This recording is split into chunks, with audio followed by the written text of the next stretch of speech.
Hi friends, ನಾನು ನಿಮ್ಮ ಶ್ರೀನಾಥ್. ಇವತ್ತಿನ ವಿಡಿಯೋದಲ್ಲಿ ನಾನು ಶಿವಮೊಗ್ಗದ ಒಬ್ಬ ವ್ಯಕ್ತಿಗೆ ಆದ ಕೊಳ್ಳಿ ದೆವ್ವದ ರಿಯಲ್ ಗೋಸ್ಟ್ ಎಕ್ಸ್ಪೀರಿಯನ್ಸ್ನ ನಿಮ್ಮ ಜೊತೆ ಶೇರ್ ಮಾಡ್ಕೊಳ್ತಾ ಇದ್ದೀನಿ. ಸೊ ಈ ದೆವ್ವ ಭೂತ ಅಂದ್ರೇ ಎಲ್ಲರಲ್ಲೂ ಭಯ ಹುಟ್ಟುತ್ತೆ. ಆದರೆ ಕೊಳ್ಳಿ ದೆವ್ವ, ಈ ದೆವ್ವದ ಹೆಸರು ಕೇಳಿದ್ರೆ ಮಾತ್ರ ಎಲ್ಲರ ಭಯ ಒಂದು ಕೈ ಜಾಸ್ತಿನೇ ಇರುತ್ತೆ. ಯಾಕಂದರೆ ಈ ಕೊಳ್ಳಿ ದೆವ್ವದ ಕಣ್ಣಿಗೆ ನಾವು ಕಾಣಿಸಿದ್ರು ಅಥವಾ ನಮ್ಮ ಕಣ್ಣಿಗೆ ಈ ಕೊಳ್ಳಿ ದೆವ್ವ ಕಾಣಿಸಿದ್ರು ಕೊನೆಗೆ ಹೋಗೋದು ನಮ್ಮ ಪ್ರಾಣನೇ.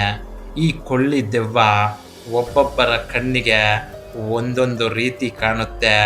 ಆದರೆ ತುಂಬ ಜನ ಏನು ಹೇಳ್ತಾರೆ ಅಂದರೆ ಈ ಕೊಳ್ಳಿ ದೆವ್ವ ಕತ್ತಲಾಗಿ ಊರೆಲ್ಲ ಮಲಗಿದ ಮೇಲೆ ಕೈಯಲ್ಲಿ ಬೆಂಕಿಯ ಪಂಜನ್ನು ಹಿಡ್ಕೊಂಡು ಯಾರಾದರೂ ಅದರ ಬಾಯಿಗೆ ಆಹಾರವಾಗಿ ಸಿಗ್ತಾರಾ ಅಂತ ಹುಡುಕಾಡುತ್ತಂತೆ. ಇಂಥ ಕೊಳ್ಳಿ ದೆವ್ವದ ಕೈಯಲ್ಲಿ ಸಿಕ್ಕಾಕೊಂಡ ಆ ವ್ಯಕ್ತಿಗೆ ಅವತ್ತು ರಾತ್ರಿ ಏನೆಲ್ಲ ಆಯಿತು ಗೊತ್ತಾ? ಅದನ್ನು ಇವತ್ತು ನಾನು ನಿಮ್ಮ ಜೊತೆ ಶೇರ್ ಮಾಡ್ಕೊಳ್ತಾ ಇದ್ದೀನಿ. ಬನ್ನಿ ವಿಡಿಯೋ ನೋಡ್ಕೊಂಬರೋಣ.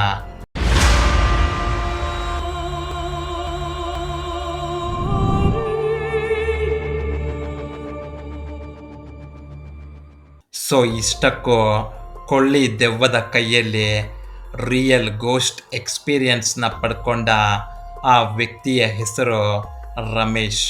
ಇನ್ನು ರಮೇಶ್ಗೆ ಈ ಒಂದು ರಿಯಲ್ ಗೋಸ್ಟ್ ಎಕ್ಸ್ಪೀರಿಯನ್ಸ್ ಆಗಿದ್ದು 2004ರಲ್ಲಿ. ರಮೇಶ್ ಶಿವಮೊಗ್ಗ ಜಿಲ್ಲೆಯ ಶೆಟ್ಟಿಕೊಪ್ಪ ಗ್ರಾಮದ ನಿವಾಸಿಯಾಗಿರ್ತಾನೆ. ರಮೇಶ್ ಹುಟ್ಟಿದ್ದು ಓದಿದ್ದು ಎಲ್ಲ ಶೆಟ್ಟಿಕೊಪ್ಪದಲ್ಲೇ. ಆದರೆ ರಮೇಶ್ ಅವರ ತಂದೆ ತೀರ್ಕೊಂಡ ಮೇಲೆ ಮನೆಯನ್ನು ನಿಭಾಯಿಸೋದಕ್ಕೆ ತಾಯಿ ಮತ್ತು ತಂಗಿ ಇಬ್ಬರನ್ನೇ ಮನೆಯಲ್ಲಿ ಬಿಟ್ಟು ರಮೇಶ್ ಬೆಂಗಳೂರಿನಲ್ಲಿ ಕೆಲಸ ಮಾಡ್ತಾ ಇರ್ತಾನೆ. ರಮೇಶ್ ಆಗಾಗ ಊರಿಗೆ ಕೂಡ ಹೋಗ್ತಾ ಇರಲಿಲ್ಲ. ವರ್ಷಕ್ಕೊಮ್ಮೆ ಅಥವಾ 2 ವರ್ಷಕ್ಕೊಮ್ಮೆ ಊರಿಗೆ ಹೋಗ್ತಾ ಇದ್ದ ಅಷ್ಟೇ. ಇನ್ನು ರಮೇಶ್ ಚಿಕ್ಕವನಾಗಿದ್ದಾಗಿನಿಂದ ಅವನ ಊರಲ್ಲಿ ಒಂದು ವಿಚಿತ್ರವನ್ನು ಗಮನಿಸ್ತಾ ಇರ್ತಾನೆ. ಅದೇನೆಂದರೆ ಸಂಜೆ 7 ಗಂಟೆ ಆದರೆ ಸಾಕು, ಆ ಊರಲ್ಲಿ ಒಬ್ಬರು ಕೂಡ ಆಚೆ ಬರ್ತಾ ಇರಲಿಲ್ಲ. ಎಲ್ಲರೂ ಬಾಗಿಲು ಹಾಕ್ಕೊಂಡು ಮನೆಯಲ್ಲೇ ಇದ್ದು ಬಿಡ್ತಾ ಇದ್ರು.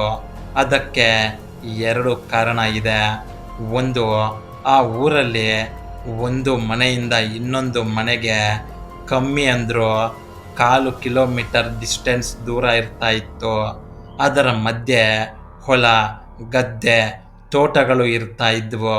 ಇನ್ನು ಆಗಿನ ಕಾಲಕ್ಕೆ ಆ ಊರಲ್ಲಿ ಬೀದಿ ದೀಪಗಳು ಕೂಡ ಇರಲಿಲ್ಲ.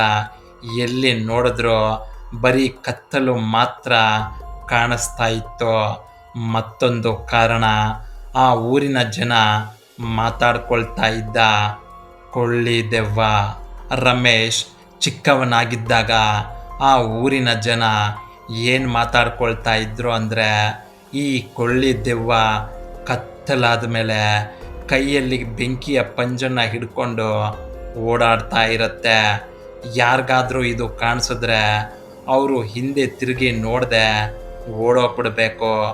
ಒಂದು ವೇಳೆ ಹಿಂದೆ ತಿರುಗಿ ನೋಡಿಬಿಟ್ರೆ ಆ ಕೊಳ್ಳಿ ದೆವ್ವ ಅವರನ್ನು ಸಾಯಿಸಿ ಬಿಡುತ್ತೆ ಅಂತ ಮಾತಾಡ್ಕೊಳ್ತಾ ಇದ್ರು.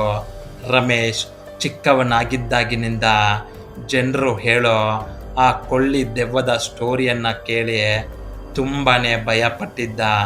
ಆ ಕೊಳ್ಳಿ ದೆವ್ವದ ಸ್ಟೋರಿ ಅವನ ಮನಸ್ಸಲ್ಲಿ ತುಂಬ ಆಳವಾಗಿ ಕೂತ್ಕೊಂಡಿತ್ತು. ಇದೇ ವಾತಾವರಣದಲ್ಲಿ ರಮೇಶ್ ಬೆಳೆದು ದೊಡ್ಡವನಾಗ್ತಾನೆ. ಬೆಂಗಳೂರಿನಲ್ಲಿ ಕೆಲಸಕ್ಕೂ ಸೇರಿಕೊಳ್ತಾನೆ. ಆದರೆ ಒಂದು ದಿನ ರಮೇಶ್ ಜೀವನದಲ್ಲಿ ಅಂಥ ಒಂದು ದಿನ ಬಂದೇ ಬಿಡುತ್ತೆ ಅಂತ ಅವನು ಮನಸ್ಸಿನಲ್ಲೂ ಅಂದ್ಕೊಂಡಿರಲಿಲ್ಲ. ಇಷ್ಟಕ್ಕೂ ಅವತ್ತು ಏನಾಯಿತು ಅಂದರೆ, ರಮೇಶ್ ಆಗಾಗಲೇ ಅವನ ತಾಯಿ ಮತ್ತು ತಂಗಿಯನ್ನು ನೋಡಿ 2 ವರ್ಷ ಆಗೋಗಿತ್ತು. ಅದಕ್ಕೆ ರಮೇಶ್ ಏನು ಅನ್ಕೋತಾನೆ ಅಂದರೆ, ಮುಂದಿನ ವಾರ ನಮ್ಮೂರಲ್ಲಿ ಜಾತ್ರೆ ಇದೆ, ಊರಿಗೋದ್ರೆ ಜಾತ್ರೆ ನೋಡ್ದಂಗೂ ಆಗುತ್ತೆ, ನಮ್ಮ ತಾಯಿ ಮತ್ತು ನನ್ನ ತಂಗಿನ ನೋಡ್ದಂಗೂ ಆಗುತ್ತೆ ಅಂತ ಮನಸ್ಸಿನಲ್ಲಿ ಅಂದ್ಕೊಂಡು ಮುಂದಿನ ಶನಿವಾರ ಊರಿಗೆ ಹೋಗಬೇಕು ಅಂತ ಅನ್ಕೋತಾನೆ. ಅದೇ ರೀತಿನೇ ರಮೇಶ್ ಊರಿಗೆ ಹೋಗೋ ಆ ಶನಿವಾರದ ದಿನ ಬಂದೇ ಬಿಡುತ್ತೆ. ಅವತ್ತು ರಾತ್ರಿ ರಮೇಶ್ ಅವನ ಊರಿಗೆ ಹೋಗೋ ಲಾಸ್ಟ್ ಬಸ್ನ ಹತ್ಕೋತಾನೆ. ಅದು ಲಾಸ್ಟ್ ಬಸ್ ಆಗಿದ್ದರಿಂದ ಬಸ್ನಲ್ಲಿ ಯಾರು ಪ್ಯಾಸೆಂಜರ್ಗಳೇ ಇರಲಿಲ್ಲ. ಅವತ್ತು ಆ ಬಸ್ಸಲ್ಲಿ ಇದ್ದದ್ದು ರಮೇಶ್, ಬಸ್ ಡ್ರೈವರ್ ಶಂಕರ್ ಮತ್ತು ಆ ಬಸ್ ಕಂಡಕ್ಟರ್ ಮಹೇಶ. ಇನ್ನು ರಮೇಶ್ಗೆ ಶಂಕರ್ ಮತ್ತು ಮಹೇಶ್ ಹೊಸಬರೇನಲ್ಲ, ಪರಿಚಯ ಇರೋರೆ. ಹಾಗಾಗಿ ರಮೇಶ್ ಅವನ ಊರಿಗೆ ಹೋಗೋವರೆಗೂ ಮಹೇಶನ್ನ ಮತ್ತು ಶಂಕರನ್ನ ಇವರಿಬ್ಬರ ಜೊತೆ ನಗ್ನಗ್ತಾ ಮಾತಾಡ್ತಾ ಹೋಗ್ತಾನೆ. ಇನ್ನು ಮತ್ತೊಂದು ಕಡೆ ಬಸ್ ಕಂಡಕ್ಟರ್ ಮಹೇಶನ್ನ ರಿಯಲ್ ಸ್ಟಾರ್ ಉಪೇಂದ್ರ ಅವರ ದೊಡ್ಡ ಅಭಿಮಾನಿ.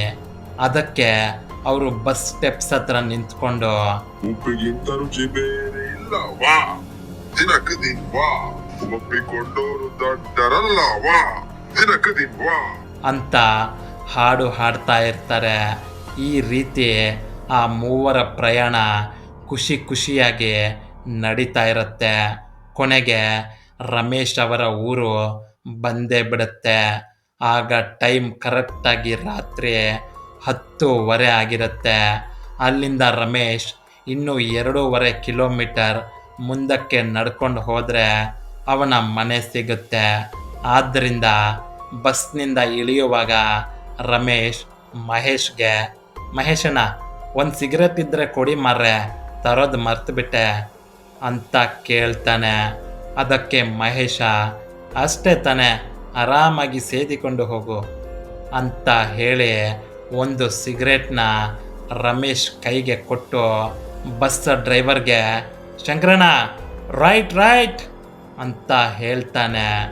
ತಕ್ಷಣ ಬಸ್ ಅಲ್ಲಿಂದ ಹೊರಟು ಬಿಡುತ್ತೆ. ಇದಾದ ನಂತರ ರಮೇಶ್ ಒಬ್ಬನೇ ಅವನ ಮನೆಯ ಕಡೆಗೆ ಭುಜಕ್ಕೆ ಬ್ಯಾಗ್ ತಗಲಾಕೊಂಡು ನಡ್ಕೊಂಡು ಹೋಗ್ತಾ ಇರ್ತಾನೆ.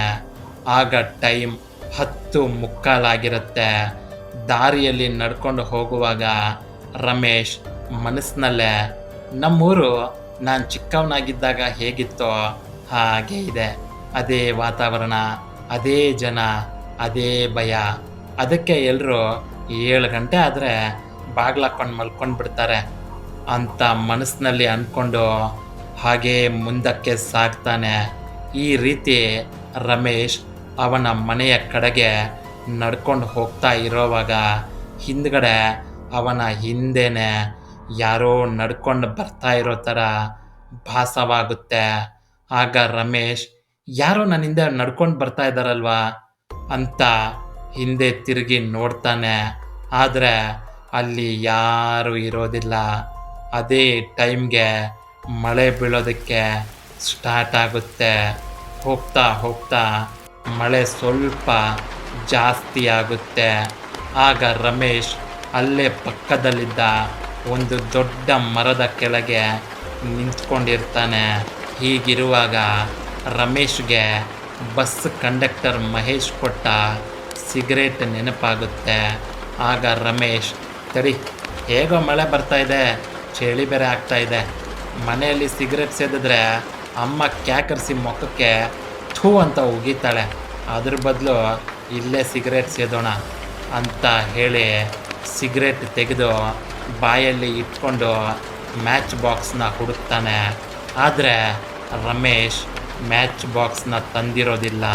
ಆಗ ರಮೇಶ್, ಥೂ, ಪಾಪಿ ಸಮುದ್ರಕ್ಕೆ ಸಾಯಕ್ಕೆ ಹೋದ್ರು ಮೊಣಕಾಲುದ್ದ ನೀರಂತೆ ಅಂತ ಅವನನ್ನು ಅವನೇ ಬೈಕೊಳ್ತಾ ನಿಂತಿರ್ತಾನೆ.